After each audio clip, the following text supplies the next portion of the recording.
Crocodile, we need to talk. I don't think we can continue like this. No, no, it's not you, it's me. You're right, it is you. You're just kind of bad. Yes, I know you're a bad guy. Of course you're bad. Don't be obtuse. You know what I mean.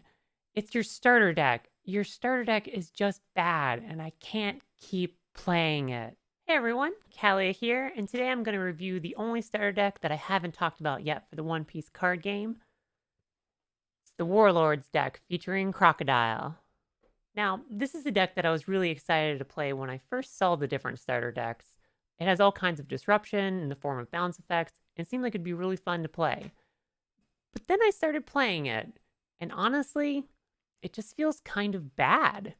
In fact, it feels so weak in comparison to the other starter decks that I almost feel like I can't possibly be playing it right. So today, we're going to take a look at what's inside this starter deck, and I'm going to talk about why I think it's by far the weakest of the One Piece starter decks. Disagree with this review? Please let me know in the comments down below. This deck does have some really cool cards in it. I really want to love it. So if there's something I'm missing, please tell me.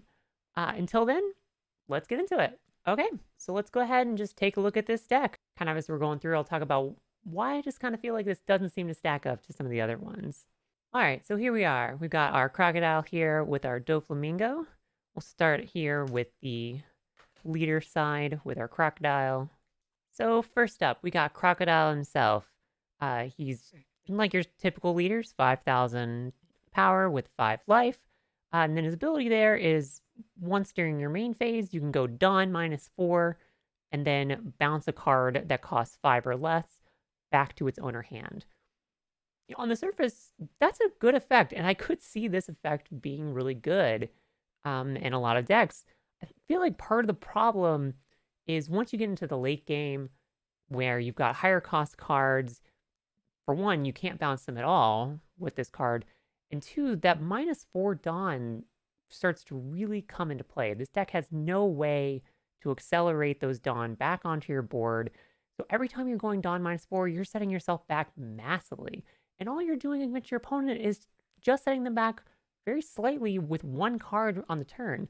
When you're playing against something like the Kid deck, which is often playing 2, maybe even 3 cards on a turn, or the Luffy deck, which might be doing something similar, usually at least playing 2 cards, going Dawn -4 to bounce one card for one turn back to their hand, it just doesn't feel that strong. At least again with the support that's backing up this deck. With other cards, maybe from the full set, again this could work, but it always just feels like you wind up setting yourself way behind using this effect. Still a really cool looking card though. Not gonna lie about that. Next up, we've got your Crocodile Character card. So this is a 5-cost blocker for 6,000. It allows you to put Dawn 1 on it, and then when it blocks, it can bounce a card, or not even bounce a card, bounces the card that costs 2 or less and puts it on the bottom of your opponent's deck. Again, another card that seems really good. Pretty good blocker, for the cost. You'll put 1 Dawn on it, and then you can get rid of one of their characters. So maybe something that's helping them search, like a Genrami or a Nami or Sanji or all kinds of different cards. I feel like again the problem with this is one, you have to put a Dawn on it for it to be useful at all. You're not getting to attack with it because unlike the Kid card in the Kid deck, this one doesn't refresh at the end of the turn when it's got a Dawn on it. And then if your opponent doesn't attack, you just equip the Dawn for nothing. If they don't have any cards that cost 2 or less, again, you did nothing. They can order their turn in a way where, putting that 2-cost card on the bottom of the deck isn't as strong as it seems on the surface. And also just the 2 cost is so restrictive. It just, I don't know. It really feels not great and a lot of times, even though on the surface, again, it seems like another good card. And I don't think it's a bad card in general. It's just, I feel like this deck doesn't really have the pieces. Like, I'm going to talk about this as we go through, but I ultimately feel like, yeah, there's a lot of cool bounce in this deck, But it's almost, whenever I was playing it, I'm always like, what am I bouncing to actually do? How is it actually helping me advance my side of the board when I'm doing it? A lot of times I'll just bounce their character only for them to just replay that plus something else the next turn. And I use my whole turn to bounce one card and nothing else because, if I'm using Dawn -4 with that leader ability, I just always seem to be behind in the Dawn game. So, I don't know. But moving on, we got Gecko Moria here. Another cool looking card there. Gecko Moria is a fun character. He's a 4 cost for 5,000. Not a bad stat line. And then when you play him, add 1/7 Warlords of the Sea card or Thriller Bark Pirates card that's in your discard pile that costs 4 or less back to your hand. So a great way to get a character that has gone to the graveyard or to the trash pile, as it's called in this game, and really get that back. Not a bad card at all. I like this card. I really don't have any complaints about this one. Decent stat line, nice effect. It's a good one. All right, now Mihawk. Mihawk is another card that also seems really great. And he is pretty great, especially if he can actually stay on the board, which I feel like he doesn't normally do for very long because he is so good. He's a 4 cost for 5,000. And then if you put Dawn 1 on him when he's attacking, you can draw 2 cards and then discard 2 from your hand. So great effect. These starter decks really don't have much in the way of being able to draw cards. So this is a nice way to potentially keep repeating that effect every single turn. Again, that assumes that he stays on the board, which I feel like a lot of the times is really hard to do. Obviously, if you attack with him, now he's vulnerable from one of your opponent's counterattacks. If you don't have the Dawn to be able to save him or another card to be able to save him, you might lose him right there. So, it definitely can be difficult to make work. You do have to make sure that you're thinking about that before you're attacking with him. But if you can keep this on the board, even for just a couple of turns, or sometimes even just one turn, it can be very powerful. The fact that you get to draw those cards first and then pick any other cards from your hand, including the 2 that you draw to potentially discard, great card. This is definitely a really good card. Usually find it killed, though, on the first turn right after I play it. So I usually only get 1 use, or maybe sometimes 0 uses out of it, unfortunately, just with how the other decks work out. Next up, I don't know how to pronounce his name, honestly. It's Cintamaru, I believe, is how you pronounce it. This is another pretty cool card, but I feel like you only get, I think, a couple of these. So I feel like I'm honestly rarely ever draw these. And we'll talk about the effect in a second. But when I do draw them, the effect is usually not as effective because I've already drawn some of the other cards that he would go and get. So for this one, 3 costs for 4,000. Then if you put Dawn 1 on it during your main phase, again, once per turn, you can pay 2 and then play 1 Pacifista with a cost 4 or less from your deck onto the board. So not a bad tempo play. You play this down for 3, spend 1 more Dawn on it, and then pay 2 more Dawn to be able to get 4 cost or less Pacifista on the board. We'll look at those Pacifistas in a little bit. Might put one up on the screen so you can kind of see that in this context here. Again, couple bodies for the price of 1. Really expensive, though. So you paid 3 for this, then you have to put a Dawn on him, so there's 4. Then you have to spend 2 more to be able to play 1 Pacifista from your deck, which if you've already drawn your Pacifistas, which I think there's only 2 in this deck, there might be 4, we'll look at that in a minute, that's already less that you can go get. And just a pretty costly effect for a card, again, that's probably not going to last on the board for maybe more than like a turn anyway. So you're probably just going to get the 1 use out of this if you are doing it. The fact that it is a repeatable effect that you can play turn after turn does make it good, but I've just found that the card's usually not around long enough to get that. So again, another one that seems really cool on the surface, and honestly, this probably is a great deck with some of the support from the main set that's going to be coming out later in the year. But in this starter deck, it just doesn't feel super great. Okay, next up we got Marshall D. Teach here. And this is another good card, 4 cost for 4,000. Not the best stat line, but then on play, you return 1 character with a cost of 3 or less to its owner's hand. So again, another pretty decent tempo play. If you play this down, you get a body on the board, bounce one of their cards. Not bad at all. This one is pretty good. This is one of those cards that I was looking at and being like, yeah, this seems like a cool deck when I was pulling it up.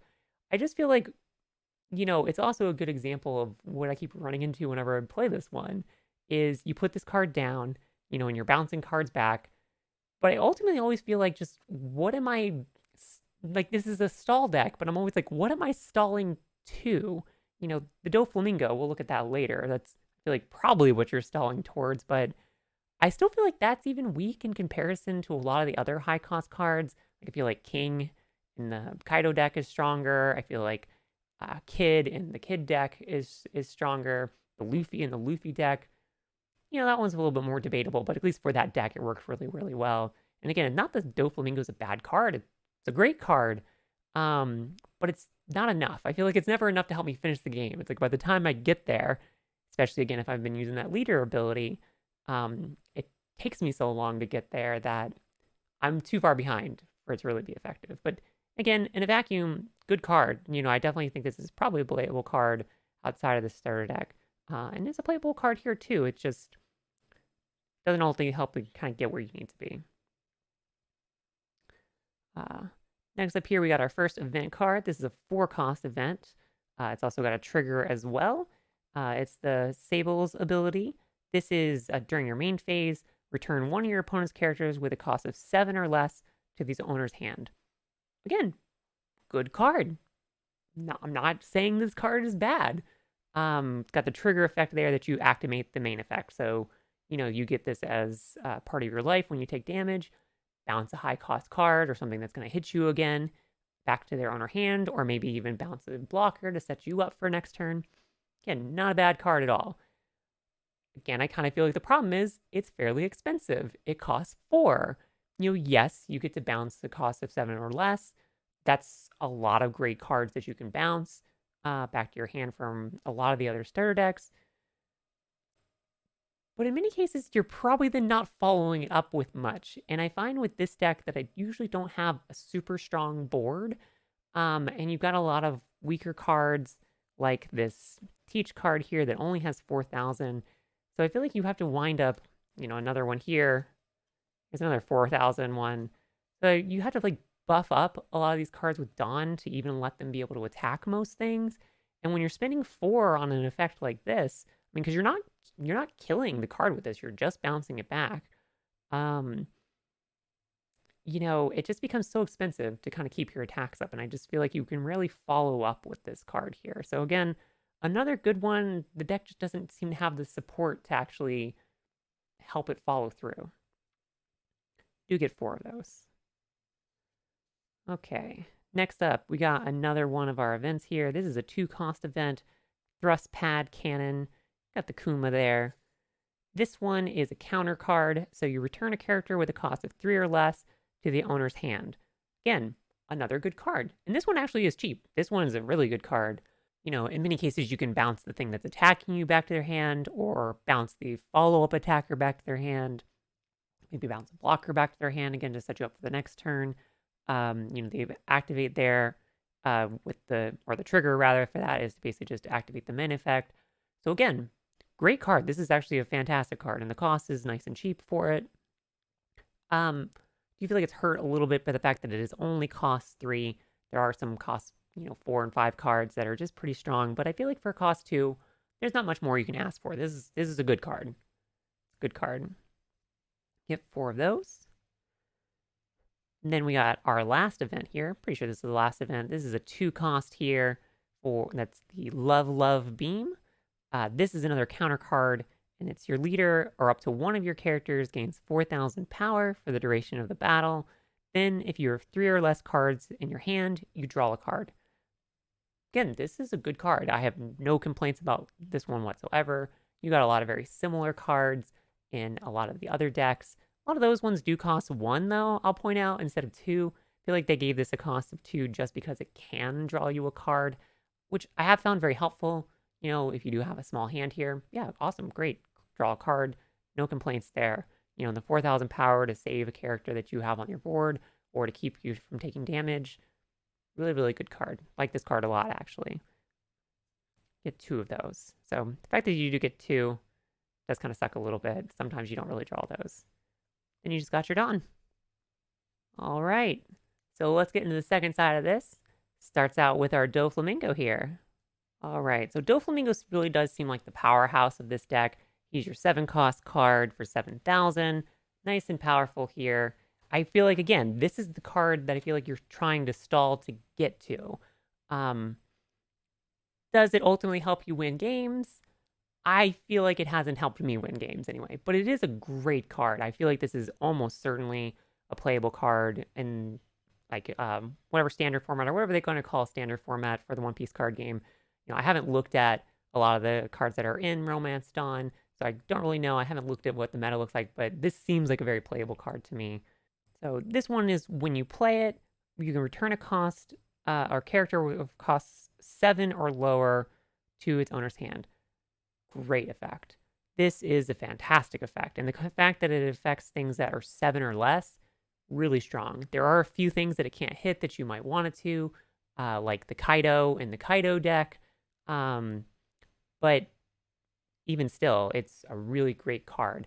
The fact that it can actually bounce back the Kid character card in the Worst Generation deck, this is probably one of the few cards that actually can do anything to that card. So that alone makes this good. So you play this one down, bounce a critical card that they've got. Really, really good. I do feel like it runs into one of those problems that a lot of bounce effects run into, where sometimes you've got a target that you want to bounce, but at the same time you don't, because then when they replay it, they get to reuse a really powerful effect. King from the Kaido deck is a really good example. That's a very powerful card, costs 7, you want to bounce it, but then it's got that effect where you replay it, they go Dawn -1, pretty sure that's what it is. It's been a while since I've looked at that card, and then they kill one of your cards of cost 5 or less. So it starts to be not quite as great, especially since they probably already killed one of your cards with that King already. Yes, it slows them down one turn in attacking, but the Kaido deck's not a rushdown deck anyway, so I don't really feel like that's a big problem. This, again, another one of those times where I feel like this deck winds up being a little bit weak, even with its powerhouse cards here with this, because of really strong on-play effects that the other decks have. The Luffy character in the Luffy deck is another great example. That's a rush character that can also potentially go through blockers. Bouncing it doesn't do much. Yeah, it makes them use Dawn on their next turn for that, which is Dawn they're not using on other things. But by this point in the game, the Luffy deck probably has you relatively low, so it honestly only maybe needs a couple of more attacks to get through and kill you. So, good card, but I still feel like doesn't get you home in this deck like it really needs to. This is the real powerhouse in the deck, and it just doesn't quite get you there on its own. I feel like this deck needs more. All right. And we've got the character that is potentially the son of Whitebeard. He's just a basic card here. 3 costs for 5,000. Nothing there to really talk about. You can get 4 of those. Not going to complain about that one. You got a million other basic cards like that in the other decks. Nothing to say there. You got the Jinbei here. He's a 2 cost for 4,000. Again, just another basic card that you can play down, and you get 4 of those. You got your standard 1 cost for 1,000 power blocker in the Trafalgar Law here. Another good standard blocker. Okay, next we've got the Bartholomew Kuma. This is another pretty good card here. For 2 cost, you can get a 3,000 character, and on play, he lets you look at the top 3 cards of your deck, and then you can return those in any order to either the top or the bottom of your deck.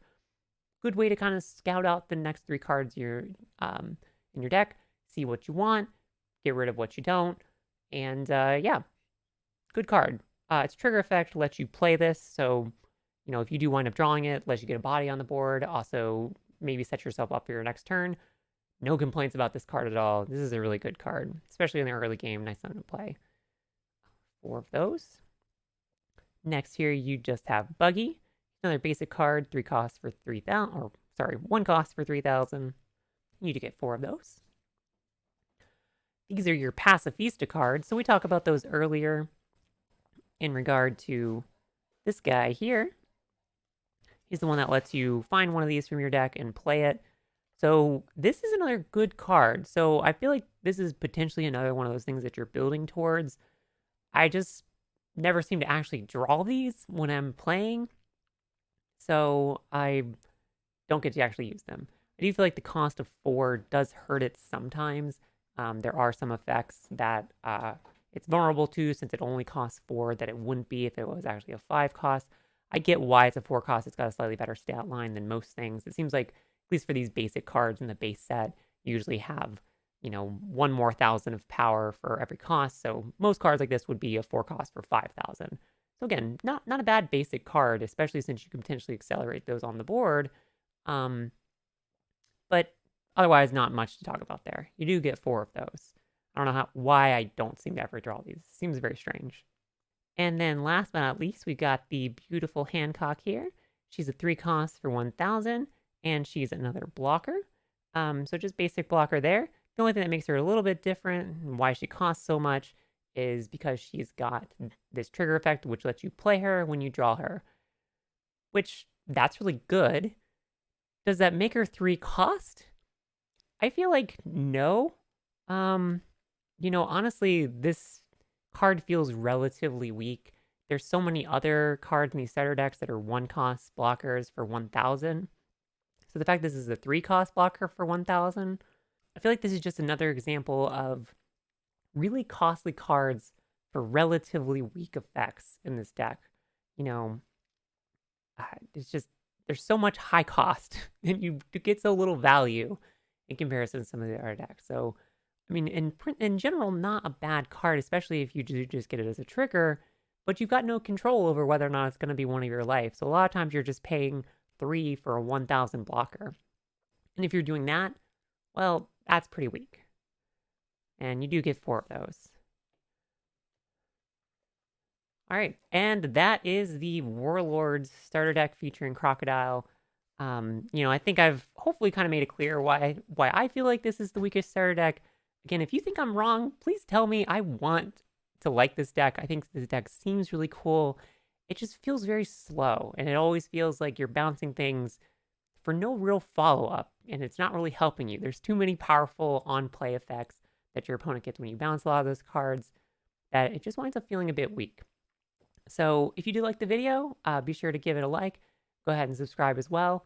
I've got a lot more content upcoming that you're not going to want to miss. So stick around and yeah, I'll see you in the next one.